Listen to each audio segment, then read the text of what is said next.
Assalamu alaikum aziz qarindoshlar. Bugun 3-25 kuni chorshanba. Bugun sizlarga ozroqcha ma'lumotlarni yetkazib qo'yay. Ko'ngildek men hozirmi uyda emas. Biz qachonliq uyga qaytib boramiz degan aniq emas. Hozir anima idora qaytib boramiz aniq emas. Hozir amalan uyda ishlayapmiz. Men o'zim uyda emas, boshqa yerda hozir. Yaqında yine xil ko'p uchurlar keldi. Hozir endi vatandan kelgan uchurlarni taqdirlagan qarindoshlar xilli ko'payib qoldi. Yaqinda bu yaxshi ish. Amalan mustaq kelgan uchurlarni o'rtoqlashib, shu orqali vatandagi ahvoldan xabardor bo'lib tursak, bu yaxshi ish. Men xushal bo'ldim. Menga ayrim bir qism uchurlar keldi. Men shularni bir yetkazib qo'yay. Şu ayning 3-ayning 16 kundan boshlab vatanniki vaziyatini chingishga boshladi. Bular aniqlab muqimlikni ching tutamiz degandek. Hozir yana hamma sohada uyg'urlarni ching tutib turibdi. Bo'libmi hozir mana ko'chalarda masalan telefon tekshiradigan ishlar bor ekan. Anikin odamlarni uyg'urlarni o'zaro pash qilishga qo'yib burun shu diniy faoliyatlar bilan shug'ullanganmi deganga o'xshash. O'zaro pash qilishib, sharqlik odam tutib yana degandek. Anikin davomli yana lagerga ushlash tahdidi yana bor ekan. Ashtaqlar yurib yaqinda bu ishlar biroz chingibdi. Hozir endi har xil bahona sabablarni tutib uyg'urlarniki har xil narsalarni bahona qilib turib uyg'ur yoshlarini tutib turibdi. Masalan, Xitoyda chiqqan bir aqtash kitob bor ekan. Ashlarni yodlaysizlar deb talab qilgan ekan. Aşını yatlap bulamalarını tutulgan iş varken, andikin burun tabliğ tinşiğen bolsa, ulanı tuttu diken, ulanı tuttu kalmay, sen bile yine kimler var şu sorunda digendek, kağaların başka kızıp digendek, ulanı tutup kafalar varken, umumen işte bu bahanalar olan yaşlarını bek tutuldurup da hazır. Andikin keçide adam tutuşu hazır mı varken, derim keçide üye girip adam tuttu işler. Tutqanlarni 13 kundan 20 kungacha so'roq qildi ekan, bak qattiq qiynab turib. Yaqinda shu so'roqdan chiqqan bir necha kishilardan ilingan uchur menga keldi. Masalan, bir xonim bor ekan, uni 13 kundagi so'roq qilib qattiq qiynab urib degandek, boshqa qilib turgan chiqqan vaqtida ustixonlari egri ketibdi deydi. Bosh darajada urib boshqa qilib chiqibdi. Shu qiyin qistoqlarni, so'roqlarni. Hozir endi nima uchun bunday yashan tutdi desa, yaqinda sizlar ko'rdinglar. Hozir videolar xili ko'p tarqaldi. Men tarqaldim, men tarqatdim. Ishkirga ketib bordim nurg'un yoshlarni. Balki hozirgi vaziyatni chingitib, shunday necha xil bahonalar bilan yoshlarni tutib, bularni ishdan chiqilib ishkirga elib ketayotgan ahvol ig'ir hozir. Endi Sharq Turkistondagi shahar ko'chalarida erlar qamg'ili xil uzun bo'lgan. Hozir ham bu yoshlarni tutish yezlarga berib, yezlardagi to'y qilmagan qiz yigitlarni tutib ichkariga qul chiqib ketib qolgan ahvol intayin og'ir. Qashqar Yenishar noyasidagi dehqonlarning yerlarini butunlay tortyapti. U yezlarda asosan burun erlar qolmagan ekan, yer terish ayollar qolibdi ekan. Ayollar yerlarni o'zi teriyolmay, xil hukumatlarga berib, qanday qilamiz deb balki ashtaqvatqa ahvollar bor ekandiq. Hozir endi yuqoridan Uyg'urlarniki shu yashamaganda Qashqar Yenishar noyasidagi dehqonlarning yerlarini butunlay tortyapti. Hozir ularning qo'lida yer yo'q deydi. Bu yerni Xitoyga o'tkazib beribdi. Xitoylar igika u yerga. Endi qilib qolgan shu Uyg'ur ayol xonimlar Xitoyga medikar bo'lib ishlayotgan, kunlik medikar bo'lib. Hozir ashtaq tuzumni yo'l qo'yib turibdi. Endi Uyg'urlar yer terimay Xitoyga o'tkazib beradigan ahvollar boshlang'ili bir necha yil bo'lgan aslida. Hozir endi umumizlik yerdan quruq qolibdi. Bu deganlik Uyg'urlarniki dehqonlarini yo'q qildi degan gap endi. Bu bir intayin cho'ng masala Uyg'urlar uchun. Dehqoni yo'q, buralar qolib qoldi degan gap. Endi burun Uyg'urlar ishimi qamagan. Ishim bo'lgan chog'da ozroq yeri bor edi. Hozir unumni tatib olgandan keyin Uyg'urlar endi butunlay molsiz qoldi degan bir ahvol shakllandi degan gap endi. Men bu ishni intayin ig'ir ahvol ko'rdim. Bu qancha darajada umumlashdi uqmayman. Bana bir qarindashimiz uchur keldi. Agar bo'lsa bu yerda uchur egallaydigan qarindoshlar bo'lsa, yetkazmagan bo'lsa. Anandan keyin hozir ham demiş qilib qolgan ayollar, yashanganlar. Bular kunduzi asharg'i ishlab, oqshimisi siyosiy kunishga bordi ekan. Siyosiy kunish qilishga albatta degandek Aqtash kitobni yodlaydi ekan, mushtashlar bo'lib turibdi. Ba'zanlar 2 soat 12da qaytib ketibdi o'ylariga. Mushundaq darajada. Shunga bundan ko'rishga bo'ladi, biz burun endish qilgan viruslarniki nasl bir qarib qoldi degan gap. Bularni birga yig'ib siyosiy ish qilsa, viruslarniki yuqishiga nayt yaxshi fursat bo'ldi degan gap. Ondan keyin Urumchida 8 martdan boshlab sırt chiqishga yo'l qo'yibdi. Ishga berib kelishmi, ishga berib kelar ekan hozir Uyg'urlar. Faqat lekin cho'nglardan hozir sırt chiqmaslik talab qilinibdi, cho'nglar sırt chiqolmaydi ekan. Ondan keyin Uyg'urlarning restoranlari ochilib hozir yana to'y-to'kin o'ltirishlar yana boshlanib ketdi deydi. Lekin Xitoylarniki cho'ng savdo saroylari ochilmabdi Urumchida. Shunga hozir ham shu mask taqishdan boshqa tadbirlar, virusni saqlash tadbirlari asosan qolmaydi deydi. Endi hozirgacha Urumchidagi Uyg'urlar ichida virus bilan yuqumlanib o'lgan ahvollar yo'q deydi. Endi menga uchrab kelgan qarindoshlar bu yerda alamabdi boshqa. Asosan Uyg'urlarda viruslar yuqumlanib o'lib ketdi degan gapni anglamadik degan shu xabar keldi. Shunga Urumchidagi Uyg'urlar hozir asosan andishi yo'q yashab o'tibdi. Yana bir g'alati ahvol oldingi juma kunidan boshlab G'ulja shahar yezlaridagi cho'ng masjidlarni echibdi ular. Echib Uyg'urlarni juma namozini masjidga berib o'qishga majburlabdi. Shunga oldingi haftadangi juma kuni G'uljada juma namozini masjidda o'qibdi. Endi kishilarda hozirmi intayin andishi bor ekan. Bu ishni bir tarafdan qilib etib, bizni mana bag'izib, yana qaytadan islomdagi degan shundaq dakki-dukkichilikda beribdi u yerga. Lekin ular majburlangan bo'lg'achqa amal yo'q. Ashta qilibdi. Hatto ba'zi yerlarda bomdod namozni masjidda o'qibdi o'tgan juma kuni. G'uljaniki. Bu endi boshqa yerlarga boshqa yerlarda shundaqmi emasmi bilolmaydi. Menga faqat G'uljada uchrab keldi. Endi buniki sababini tushunga olmaydi. Hozirgi bir ehtimollik endi biz virusni butunlay kontrol qilib bo'ldik. Uyg'urlarning hammasi normal hayotini boshladi degan bir narsani dunyoga ko'rsatamiz deb, masalan, ko'z bilamchilik qilyapti, qilolmaydi. Ammo mushni yo'l qo'yibdi. Xitoyniki bir samimiy holda Uyg'urlarniki bundan masjid berib namoz o'qishga yo'l qo'ydi xalqiga hech kim ishongiz kelmaydi. Shaxsan men ishonmayman unga. Şuna bu yerden bir siyasi oyun bağlışı mümkün. Çöçek'teki Kazaklarını mı? Aldığım kapta Çöçek'teki lagerga usulangan Kazaklarını kuyuyduktu. Endi hamısını kuyuyattı mı ya bir kısmını kuyuyattı mı uqmayman. Bana şu yetkizgen kişiniki deyişçe Kazaklarını kuyuyattı deydi. Uygurlarını da kuyuyatmaptı Çöçek. Şuna ben ötken hafta Facebook'a bir çağrı çıkarıp qarindoshlardan so'ragan. Hozirgi shu Wuhan virusi, Xitoy virusi sababi bilan uylarga taqilib qilish ahvoli qandaroq ekanligi deb so'rasam, nurg'un qarindoshlar inkos qaytdi. Men shu fursat bilan amallarga rahmat aytaman. Umuman ularning degan ahvollari men yuqorida degan ahvollar shu. Hozir hamda uyni uslab qo'yish ahvoli yo'q. Ularni ham sir chiqib qo'ydi o'tgan boshlar degan fikr keldi. Endi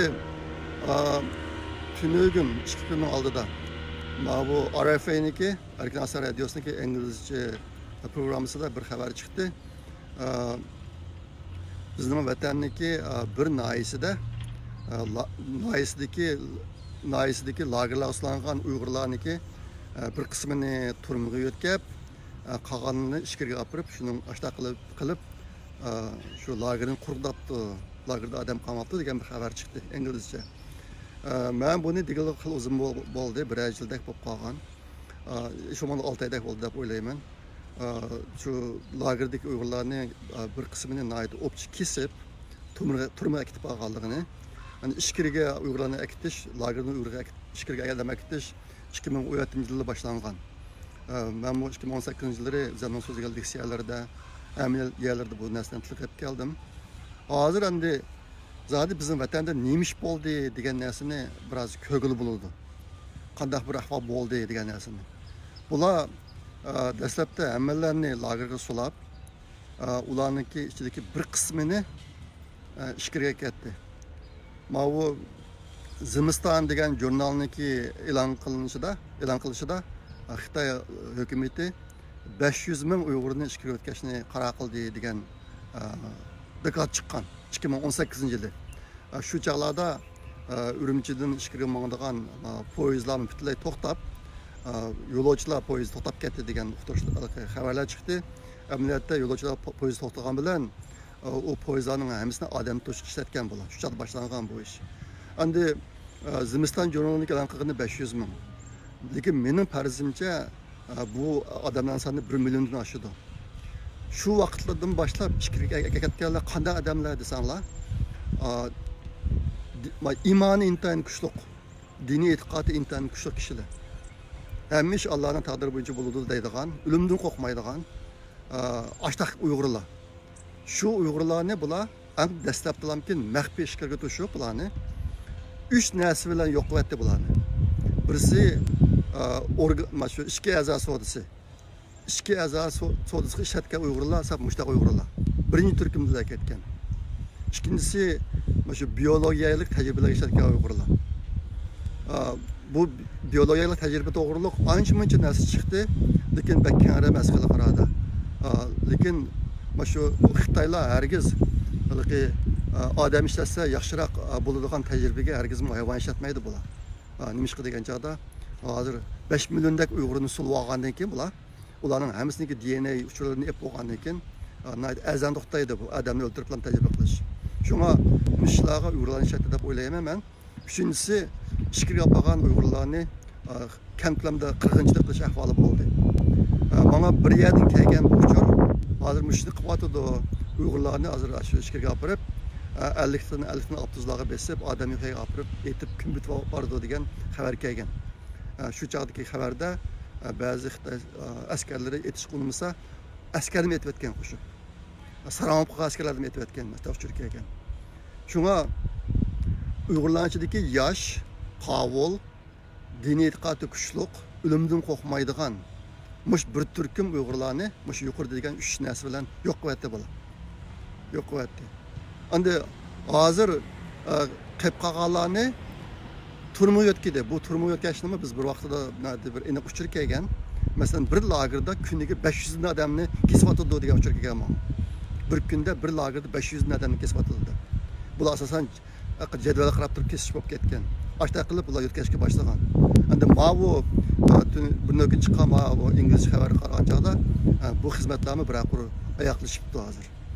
Uyg'urlarniki yerimni ichkariga ketdi, bir qismini turma yo'tkatdi deydi. Urumchidagi lagerlar bekor bo'lib ketdi, odamlarni sab zavqlashtiryapti, qolini yo'q qilyapti degan gaplar men xil burun bo'ldi bu gaplar kelgan. Shunga hozir bunda o'ylab baqsa odam bizniki burungi tushunchamizdagi lager degan narsa hozir ancha qolmagandek. Odamlarni albatta men degandek ichkariga ketgan yoki turma yo'tkigan yoki o'ltirgan ashta qilib hozir endi bu Xitoylar yaqinda yoki yezdagi Uyg'ur yoshlarga mayli qiz bo'lsin, mayli o'g'il bo'lsin, shular tutish qilyotdi bular. Bularni hamda qo'l ishi sifatida ishga ketib bordi, azam bog'alib ish qilib. Hozir Xitoyniki iqtisodiy intayin og'ir ziyon uchirdi. Xitoyda virus tahdidi yo'qolib ketgani yo'q. Hozir nurg'un kishilar ikkinchi to'lqin kelishi mumkin deb faraz qilyotdi. Nimishqa degan chog'da odamlarni majburlab ish qilayotgan bo'lg'ashqa virus yuqishi, odamlarga yuqishi shunda osonlashadi. Ashta boshqa yana bir to'lqin paydo bo'lishi mumkin. Virus o'lib ketadigan deb shunda davotadi. İngilizce manbalarda. Agar ashta bo'lib qolsa, bizimki ishga akayotgan shu yoshlarimiz ig'ir xatar ichida degan gap endi. Ashta qilib yurib, bizim vatandan nim qoldi hozir? Hozir nim qoldi Uyg'urlar uchun degan savol bor. Ana yana bir xabar bu ijtimoiy tarmoqlarga chiqdi. Bizim vatandagi janubdagi qeyrlarni, yashangan erlarni shimolga o'tkaymiz degan andashlarimiz chiqibdi. Kushlarga qarshi chiqilimiz opiribdi. Ashta qilsa, o'tgan bir uchurni ko'rgandim. Men uni saqlab qo'ymoqdim, men qayta topolmay qoldim. Bir yerda bir shaharni o'qidim, bir yerda 4 buvay o'zini o'ltirib olganligi. Biz shimolga bormaymiz deb o'zini o'ltirib olganligi xabari chiqdi. Lekin ishga tushib ketib qolgan yoshlar ichidimi o'zini o'ltirishni o'ylayotgan yoshlar bor ekan. Bu nima shu chet elga shu chiqargan shu ishga yurtayotgan yoshlar ichidagi ular debdi ba'zilar. Mustaq ahvol ekan. Shuna qilib hozir vatandagi bizim vatanimiz asosan talon-taroj bo'lib, odamlarimiz vayron bo'lib bir yerga bordi. 2018 yılı 9. ayındaki 23. günü Xitoyniki bir rahbari Viktor Go degan rahbari meni qo'shganda Şinjan'da 6 yoki 7 milyon Uyg'ur bor degan chaqda meni intan tushitgan bu gap. Men shundan tortib buni Xitoy markaziy hukumati qara qilibdi. Uyg'urlardan faqat 6 yoki 7 milyon odam qolib qoldi ekan degan gapni men natijada deb keldim, yozdim, inglizcha yozdim, ashta qildim. Hozir qaragan chog'da shu yerga qarab ketayotgandek bir ahvol bor. Qolgan Uyg'urlar yo'q bo'lib ketgan. Yani oxirgi qismini ishga ketib, ish chiqib opirib yo'q qilib ketadigan ashta bir vaziyat ko'z oldimga kelyapti meniki.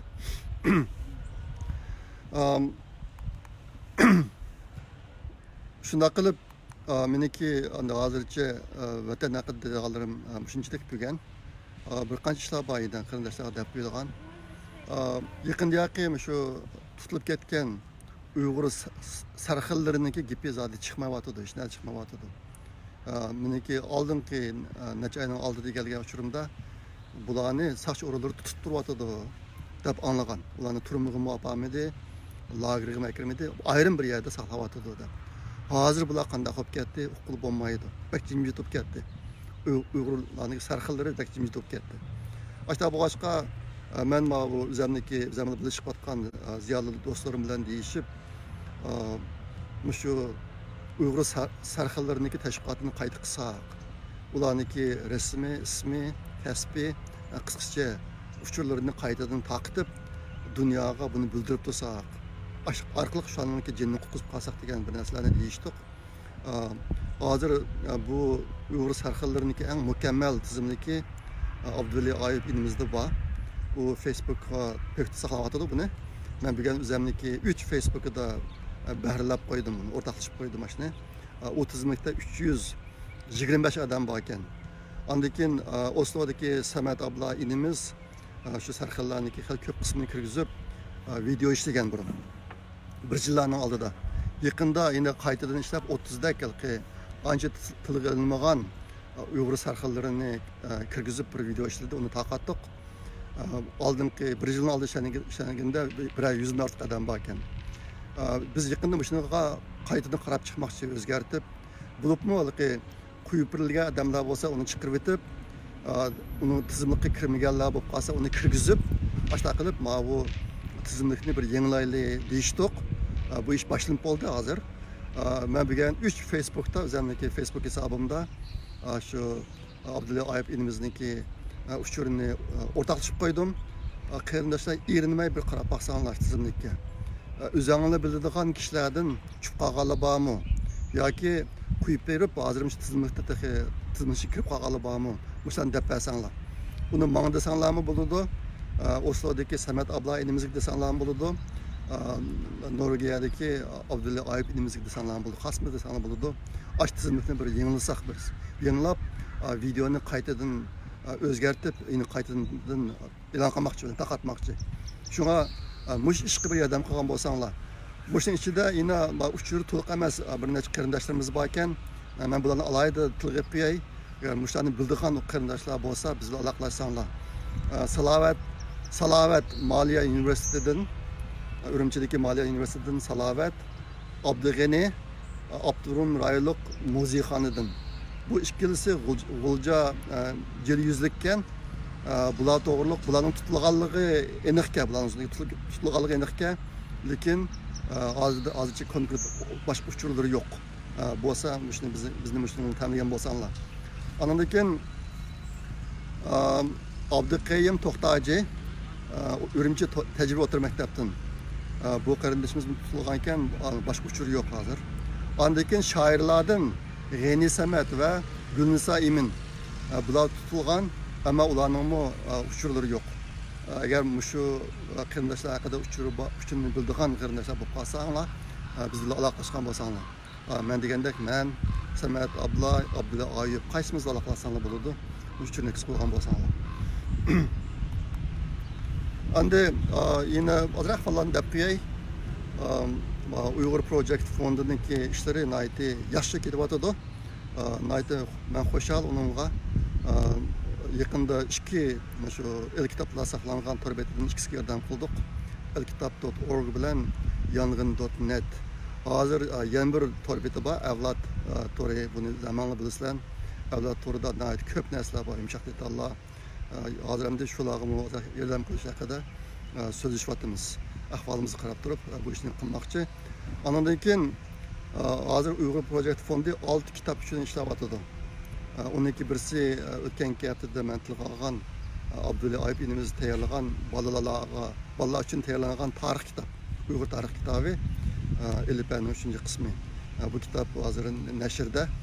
Andan keyin Gulshan Abduqodir va Jurat qatorliq o'quvchilarniki yetakchiligida 5 fevral G'ulji inqilobininki xotiralari hozir yana ratlanyapti. Bu ishga nihoyat ko'p qarindoshlar qo'shyapti.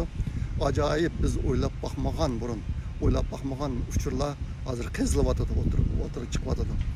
Buningga amalan bek hayajon, bek xushal, bu ishmi nihoyat obdan kelyapti. Xudoyim bilsa bu kitob kelajakka chiqadi. Uni bir tom qilmizmi, ikki tom qilmizmi, keyin ahvolga qarab boqmoqchi. Herhalde mazmunlar ko'p hozir, o kadar yig'ilgan mazmunlar. Undan boshqa qarindoshlar anglab kelyapsizlar, bu Uyg'urlar degan tor jurnaliga Michael Pillsbury'niki 100 yillik marafon degan kitobini parchalab besib kelgan hozir qadar. Andan keyin Avstraliyadagi fazilat sonimiz uni o'qib, ovozli hujjat va YouTube videosi qilib taqdim keldi. O naiti isli kitap bu. Dünyada naiti kişilerin naiti şu itibar bergen chet el hükümetleri itibar bergen 2015 yılda yazılan kitap. Xitayni tushunishda naiti zo'r foydasi bor bir kitap. Hozir endi bu kitobniki oxirgi qismi Uyg'urlar degan jurnalniki 7-qismida tugaydi. Uyg'urlar degan jurnal 7-qismi bir qancha kun ichida chiqadi. Shuni tugaydi. Tugagandan keyin biz şu 100 yıllık marafon degan kitobniki hammasini tiplab, burun jurnallarga qolgan mazmunlarni uni bir kitob qilib nashr qilmoqchi. Buni oldin xabarlanib qo'yay. Hozir avtor bilan aloqalashyapmiz. Nashr qilish huquqini olish uchun. Xudoyimiz bo'lmag'udi. Bundan boshqa yana 3 kitob bor. Buningga shu Uyg'ur Project fondi va uning sirtidagi bir qism qarindoshlar birlikda ishlayotgan nihoyat muhim kitoblar. Uni hozircha qanday mazmunligini deyishim bizga foydasiz. Ben hozir demayman, lekin nashrin chiqqan chog'da bilasizlar, navbatdagi davrda nihoyat muhim o'rinda turadigan kitoblar bu. Shunaqa qilib biz 6 kitob ustida ish yapyapmiz.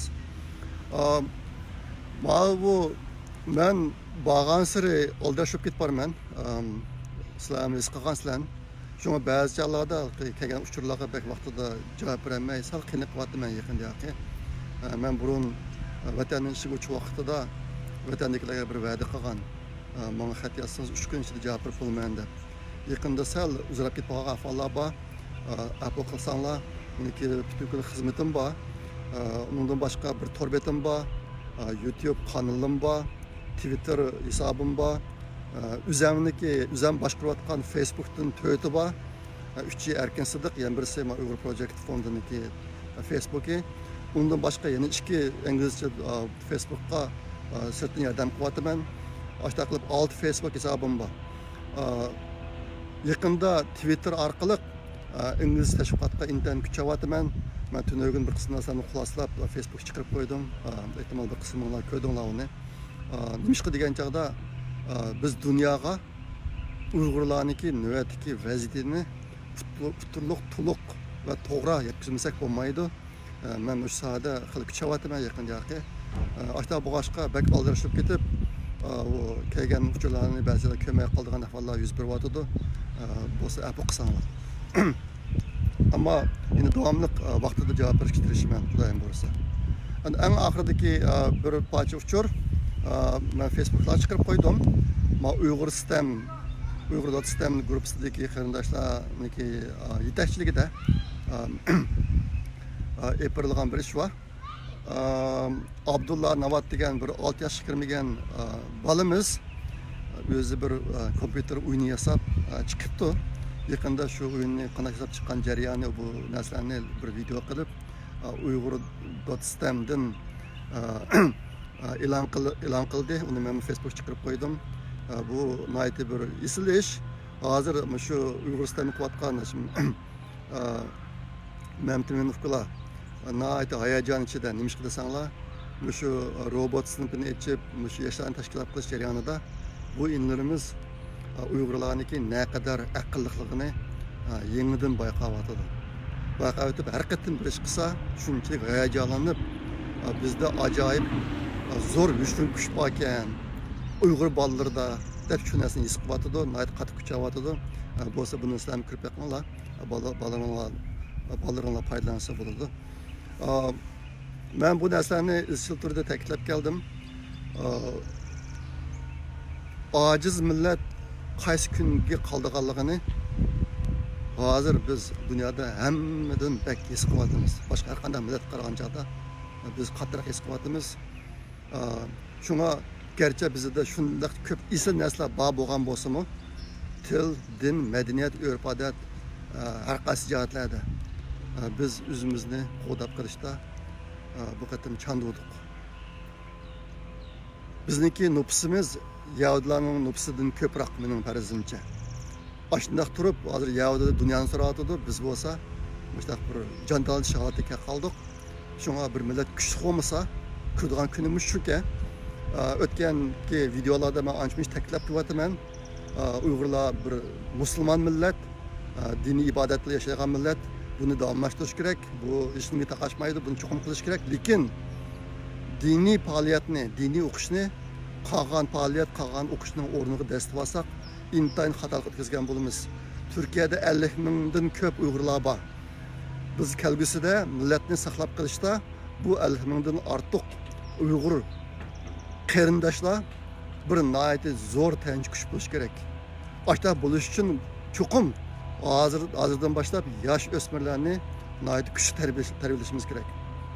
Siz bolangizni yolg'iz dinda tarbiyalasangiz, Allohni rozi qilolmaysiz. Bu aniq deyish kerak. Sizga agar boshqalar boshqacha gap qilgan bo'lsa, keyin so'rasak bo'ladi bu vaqtda.